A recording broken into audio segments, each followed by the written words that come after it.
How in the hell are we going to beat Liverpool? Chelsea versus Liverpool UEFA Supercup final. This is your preview, guys. And I have to be honest with you, I'm not very confident in this game. But like most finals, you only have to be the better team for 90 to 120 minutes. And, you know, in recent memory, there was two finals, really. But more importantly, I want to focus on this final. A few months back, you know, we had got beaten 6-0 by City. And then 2 weeks later, we had our final against them. And everybody thought that we had no chance, we had no shot. But we went the distance with them. You know, we gave them a hard game. We played tough. We were competitive. And frankly, I think we were the better team that night. But we were just unlucky. That seems to be a case a lot more recently than usually. But I'm still optimistic. I'm still hopeful that we can get a result. Because like I said, you never know what Chelsea is going to show up and do a job and put in a performance that we will remember for years to come. Who knows? But I'm going to give you my thoughts and how I think we can beat them. I'm also going to give you my predicted lineup, the lineup I think that Lampard is going to go with, and how he's going to approach this game, and some team news. And I'm going to start off with the team news. I got some good news and I got some bad news. Which one do you want to hear first, guys? I'm going to give you the bad news because that's how I like to do things. I like to hear the bad news first. So, bad news is, Ngolo Kante, there's a doubt that he will be fit for the game against Liverpool, which is a huge blow because, like I said, man, everybody knows that we need Ngolo Kante in that midfield and as soon as possible. This is the reason why I did want to rush him back into the United game, even though, you know, in hindsight, we kind of regretted not starting him. But I'm more than willing to give Kante a handful of games to really nurse that knee injury, make sure it's 100% or as close to 100% as it's going to get, as opposed to rushing him out for a game against Man United or a game against Liverpool, a game that really ultimately we're not even expected to win. So there's no reason to risk him for one game when that can risk damaging him for the rest of the season or a good portion of the season. So that's the big decision that Lampard has to make himself. So whatever he decides to go with, you know, we support him and back him, Super Frankie, until the end. Willian and Rudiger will join the team. They have traveled with the team, and they will be on the bench against Liverpool in the Super Cup. More than likely, they're not going to feature. They probably, if they do feature, that it's going to be a cameo, or we're just going to save them for Leicester, which, you know, Rudiger was expected to be back after the international break because that was his planned date. He wanted to return against Wolves. So, you know, maybe we are rushing him a bit. But with the international break, hopefully he can play 90 minutes or play a good 60, 70 minutes and then get subbed off and then have the international break to recuperate from that. I guess I gave you guys both the good and the bad news. But I also want to say Gilmour has joined the team that's traveled to Istanbul as it appears Bakayoko is soon to be loaned out. See! Now guys, you know how I rate Gilmour. Click that eye icon after this video to see that video. Why I believe Gilmour deserves Bakayoko's spot.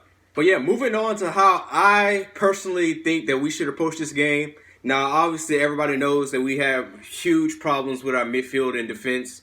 I think Jorginho and Kovacic didn't have a horrible game. I saw some good moments where there were several moments in the game where Jorginho would win the ball back, either after a tackle or intercepting the ball and starting attacks.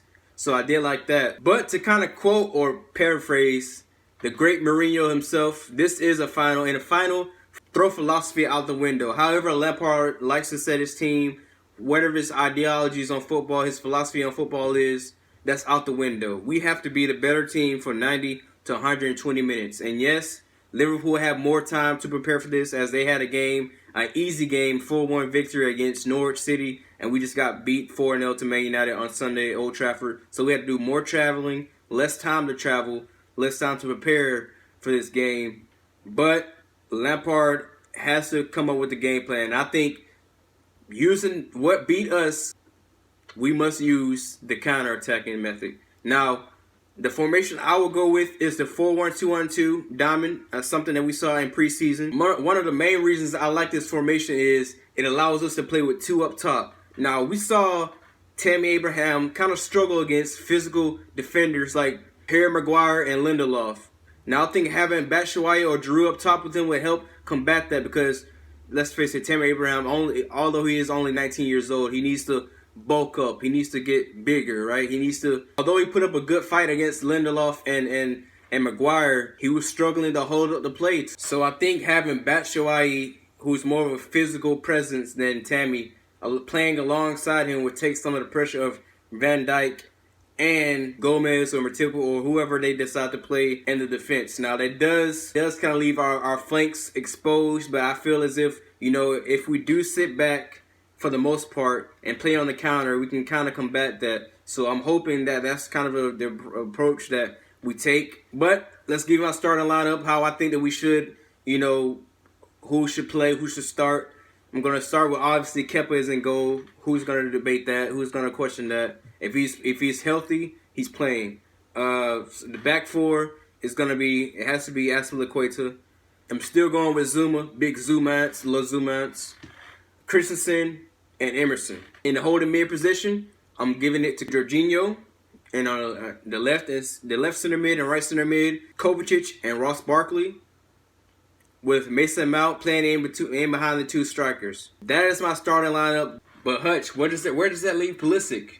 Well, you know, that's actually a tough decision. That actually was a tough position. The only solution I could think of was leaving Barkley out of the team and putting Mason Mount right beside Kovacic and Jorginho and having Pulisic play as the number 10 or the cam role. And I don't know how he would do in that position, so I left him out. But I'm not against him. I'm still 4-2-3-1, which is more than likely how Lampard is going to play with Pulisic on the left-hand side. But personally, that's how I would approach this game. Because let's face it, we're limited with options anyway. So, you know, your guess is just as good as mine. I'm unsure. This is just how I would approach this game. You guys feel free to disagree or not. But moving on, how I believe Lampard will approach this game. As far as the lineup, I don't know how tactically he's going to approach this game, but here's the lineup I believe he's going to go with. He's going to go with the 4-2-3-1 with the back line being Zuma, Christensen as the two center backs if Rudiger is unable to complete a full 90 minutes. Aspilicueta as the right back, Emerson on the left, Jorginho and Kovacic if Kante is not available and unable to play, which looks likely that that's not going to happen. Jorginho and Kovacic as the two fielders in the pivot, with the attacking midfield three of Pulisic on the left-hand side, Barkley as the center attacking mid, Mason Mount on the right-hand side, with Tammy up top. Although I would not be surprised if Giroud started, as he did make a cameo appearance.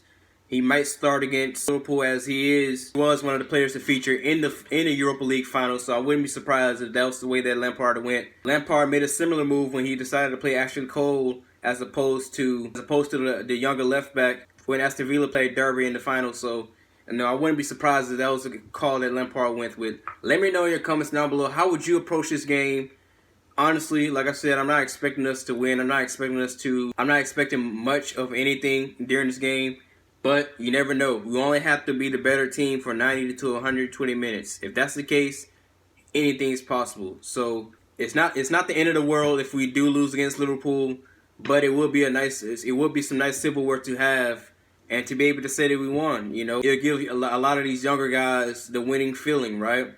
Also, if we lose, it'll give them the taste of defeat, and maybe they'll fuel them to get better and grow to make sure that they never feel this feeling again, right? So either way you look at it, it's a positive. Either way you look at it, it can be a positive outlook of our future. Anyways, up to Chelsea. Join the discussion down below. Tell me how wrong I am in my approach. Like I said, the 4-2-1-2 diamond, that's how I would approach this game. It's kind of hard leaving Pulisic out of the starting lineup because of his abilities to drive at defenders, to break the lines, and stretch the play. You know, that was something that we were missing in the Man United game. We had nobody to, you know, stretch United's back line because Wan-Bissaka wasn't having it. Whoever was trying to come down that right-hand side or their right, our left-hand side, he wasn't having it. So obviously I can see why Pulisic will be needed and why he should start. So I'm not against that. That's just my suggestion because I don't think Tammy can play up top alone, at least not right now. You know what I mean? He isn't like Morata where he needs an extra striking partner, but I think it would help him as far as the physicality battle that if he had an extra partner up top alongside him to kind of combat that so he isn't taking abuse and feeling isolated. So, yeah. Anyways, up to Chelsea. Let's go get that silverware and bring it home to the bridge.